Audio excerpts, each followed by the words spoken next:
back to the channel, or welcome if you're new here. I'm here today to talk about Ashlyn. I'm going to be doing a 1-month-old update today. She is 4 weeks and 4 days, so she is a couple days past her 1-month mark, but she just had her doctor's appointment today, so I was waiting for her appointment to do this video. So she turned a month old on the 5th.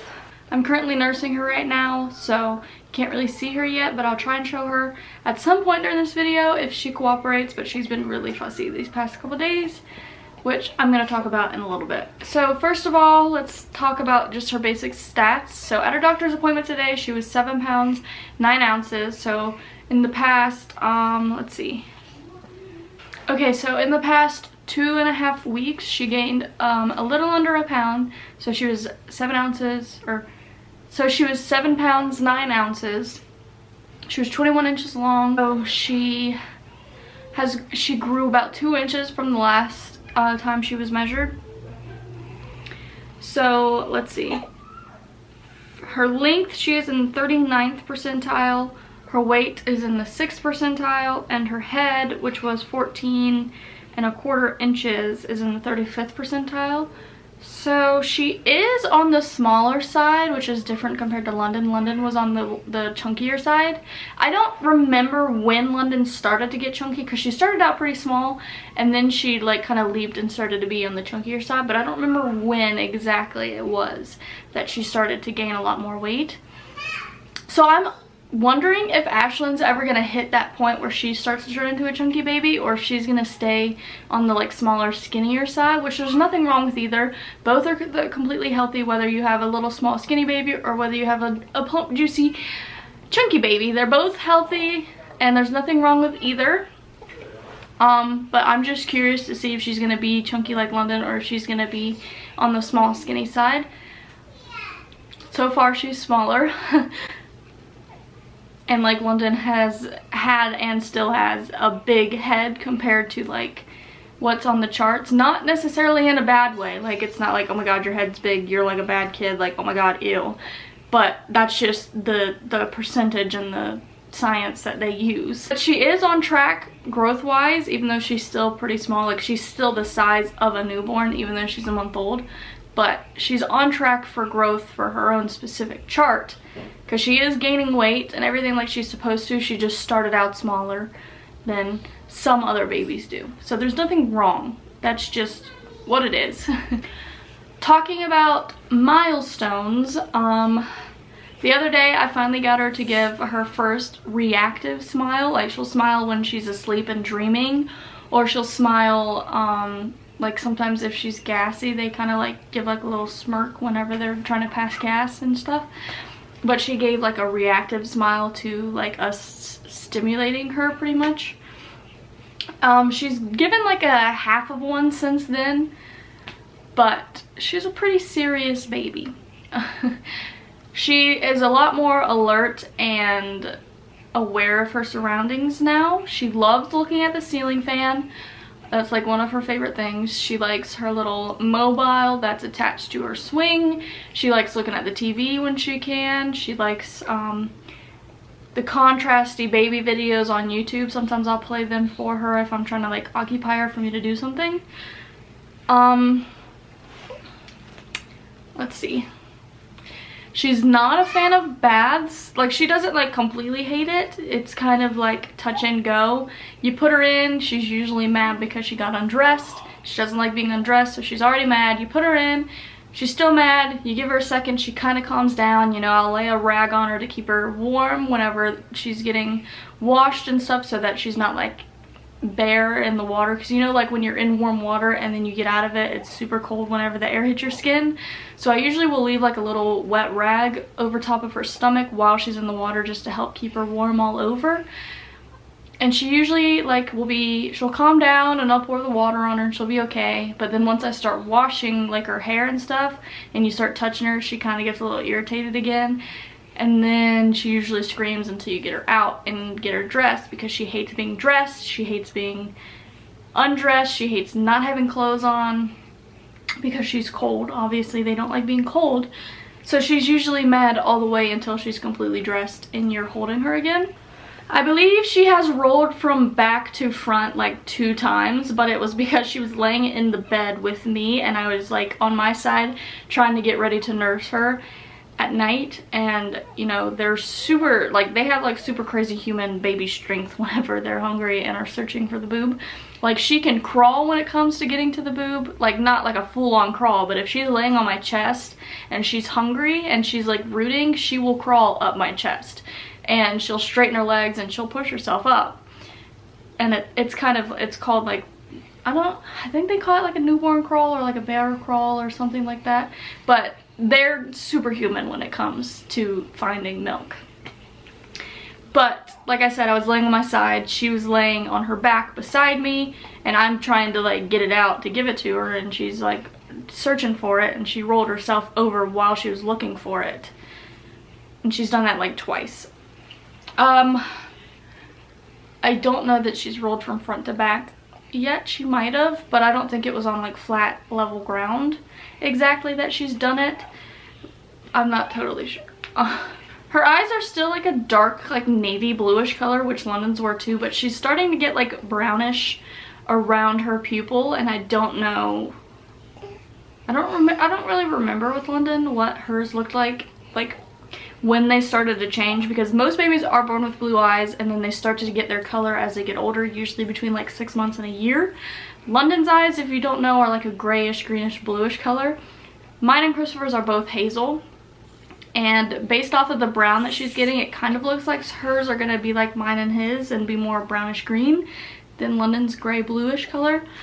But there's not really a way of knowing because it's so soon. Her hair is still like a dark brown color. She's still wearing newborn clothes and newborn diapers, and they're all still pretty loose on her.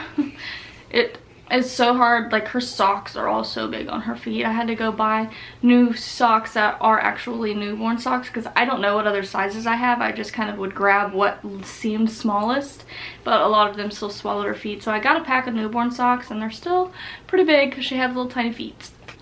She still poops quite a lot, not as much as she did in the beginning. We are still going strong with breastfeeding. Sometimes she'll get a bottle of pumped milk if she's still acting hungry and I don't feel like pulling the boob back out, because she loves to play tricks on me, and she'll be nursing and then she'll fall asleep and she'll let go. And she's been on the boob for like 20-30 minutes, so I'm like, okay, you're fine, you should be good. I'm gonna take you off and let you sleep. So I take her off, I put the boob away, get comfortable, and then she's awake and mad.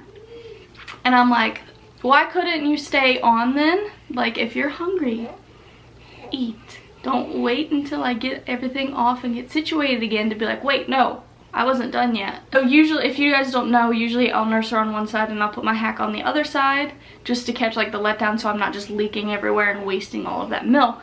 So if she does get super fussy after I already take her off and I don't feel like getting everything back out, I'll usually just pour what I got out of my hack just then into a bottle and give that to her just to like top her off. So she does take a bottle occasionally, or if I'm like super duper busy and I cannot sit down for a second and I need Christopher to take her and she's mad and hungry, sometimes I'll like heat up a little bit of milk for her to take, so that I can actually get something done and not have to hold her or not have to sit down for 30 minutes to nurse her and then just get way off schedule, which happens a lot. It's so hard for us to stay on schedule now.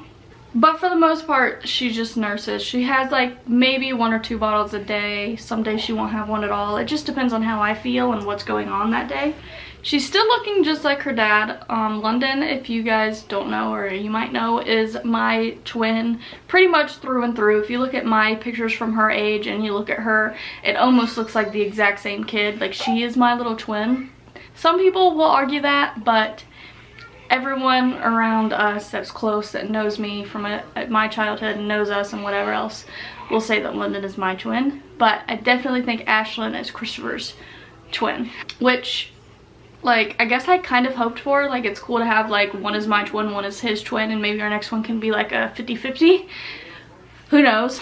But I like that she looks like him. I don't need all of my kids to look like me. I honestly didn't even expect London to look so much like me because Christopher has strong genes. stronger than my genes, especially because I'm naturally blonde and he's naturally brunette, and brunette is a stronger gene than blonde. We do have the same eye color, but London didn't even end up with either of our eye colors, which, I mean, genetics. And all of Christopher's like dad's side of the family, they all look really similar. They all look really similar, so when I was pregnant with London, I definitely expected her to come out looking like him because his genes are strong. But surprisingly, she came out looking like me, but this time his genes overpowered mine, which, like I said, I'm not mad about that. Okay, last thing I'm going to talk about Ashlyn before I get into my stuff. I'm also going to be talking about like my 1 month postpartum stuff, what's going on with me. These past couple days have been pretty miserable for us in this house, if I'm being honest. Ashlyn seemed like she was a pretty easy baby the first couple weeks. And then I think these past couple days she is hitting a growth spurt. And the doctor kind of agreed with me, but she was like, it could also be acid reflux forming if it doesn't like get better in the next couple days. She was like, call us back and we'll prescribe like an acid reflux medicine. But I honestly don't think that's what it is. I'm like 99% sure it's just a growth spurt. But it's definitely exhausting and very overwhelming to be going through because she is wanting to eat almost constantly. And if she's not eating, she's pretty much just screaming the entire time, no matter what you do. She won't take the passy most of the time. She doesn't care if you're rocking or patting her or cuddling with her or anything. I'll give her gripe water to see if like her stomach's upset or if she has gas or anything. Sometimes I'll give gas drops. It just depends on whatever I think would help better at the time. And like if her diaper's changed and everything like that, she's still super duper fussy, and pretty much the only thing that calms her down is putting her back on the boob, which is very hard on me because I'm basically stuck just sitting on the couch all day long because she just wants to nurse constantly, and then I can't really get anything done. I can't get up and clean. I can't help London. I can't cook. I can't do what I need to do around the house because I'm stuck sitting on the couch.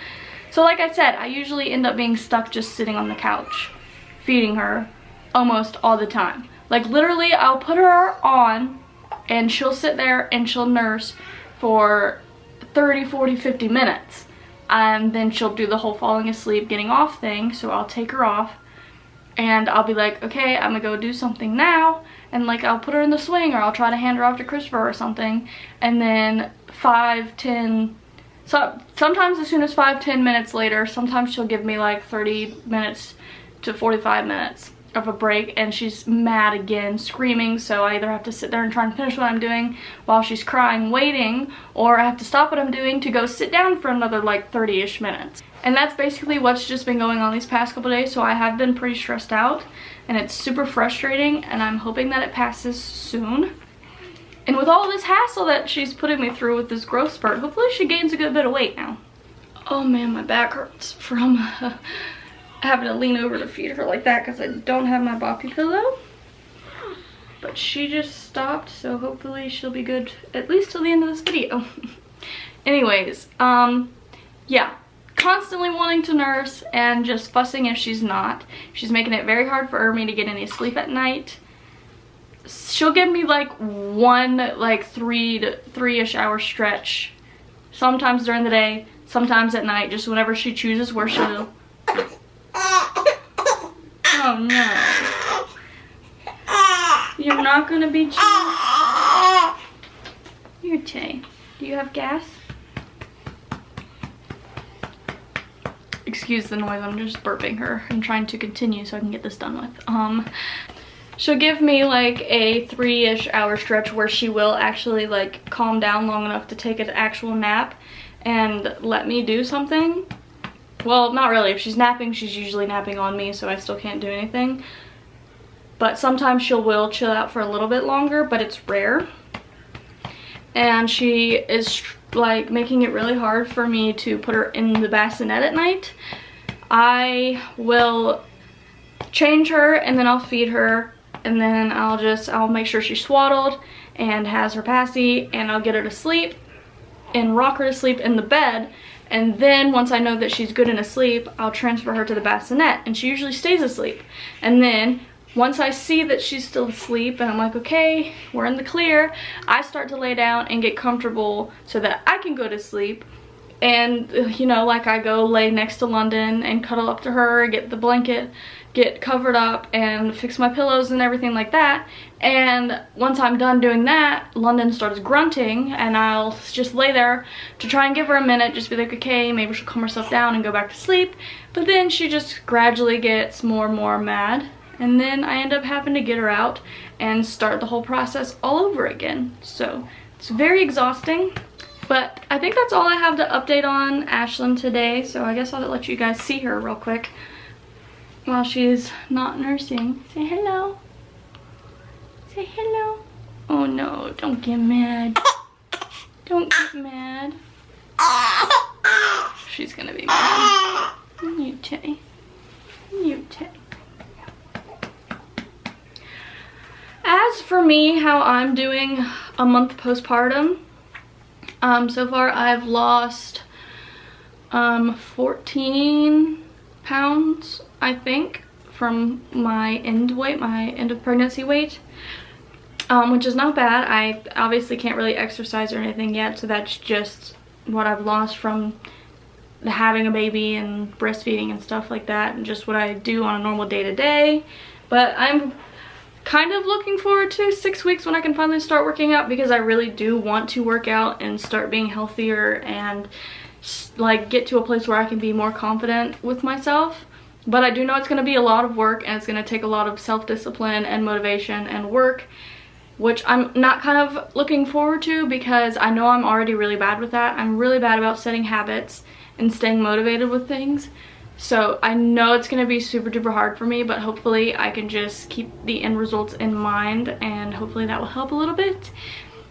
So I'm still waiting for my 6-week checkup to be cleared for that kind of stuff, to like try and get the rest of the weight off, which I'm not a huge like scale person. I don't really necessarily care about what number I see on the scale.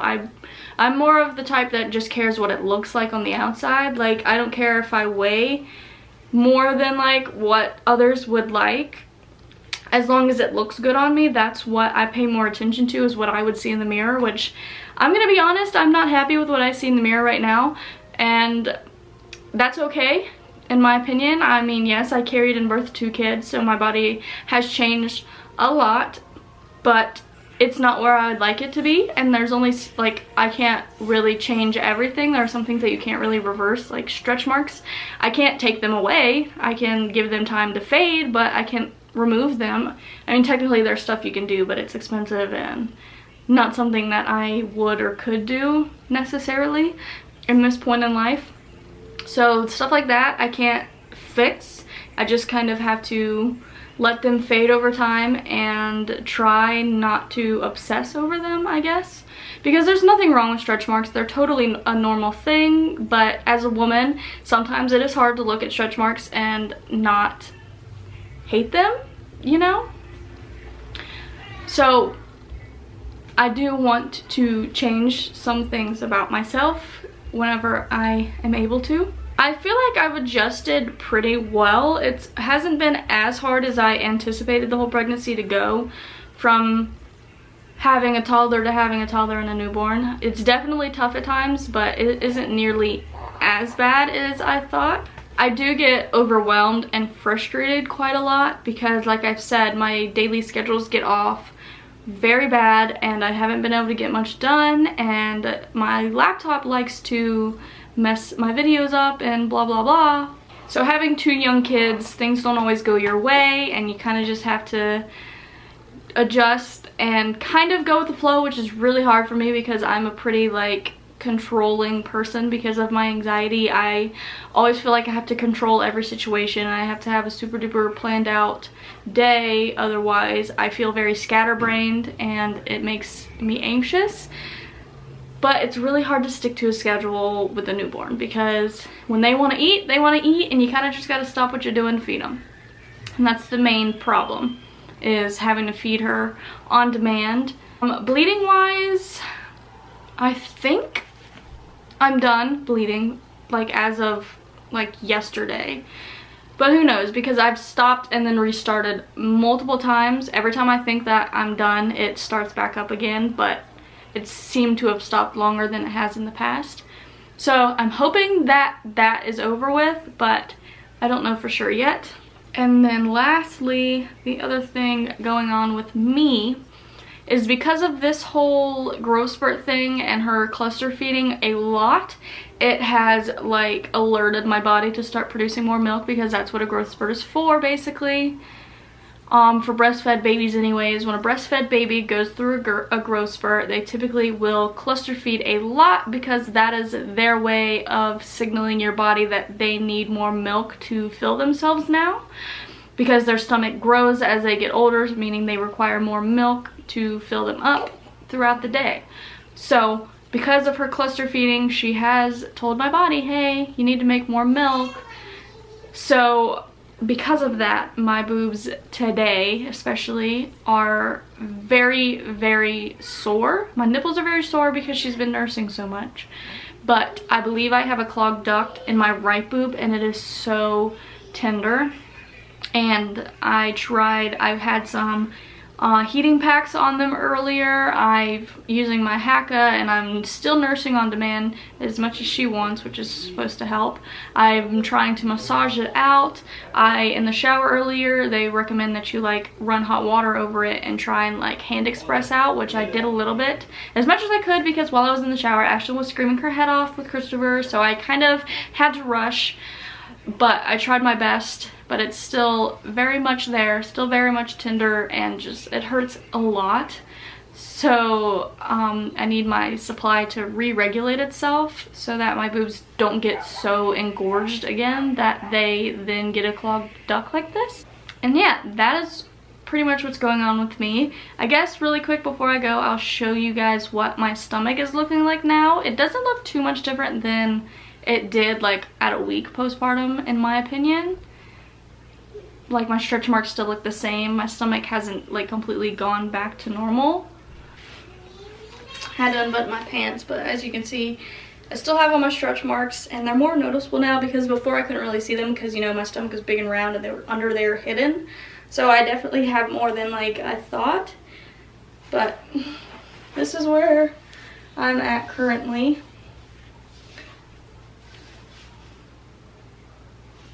So yeah, I'm not really the type that just bounces back from pregnancy, obviously. I mean, I obviously wish I was. I mean, who doesn't wish that they could just immediately bounce back and be blessed by the gods to have the ability to bounce back from pregnancy like some women have? But I just don't, and that's completely normal. It's completely fine. It's nothing to be embarrassed about or insecure about or anything like that. Don't beat yourself up over it. I know that's easier said than done, because I go through it. I've gone through it. This is my second time now.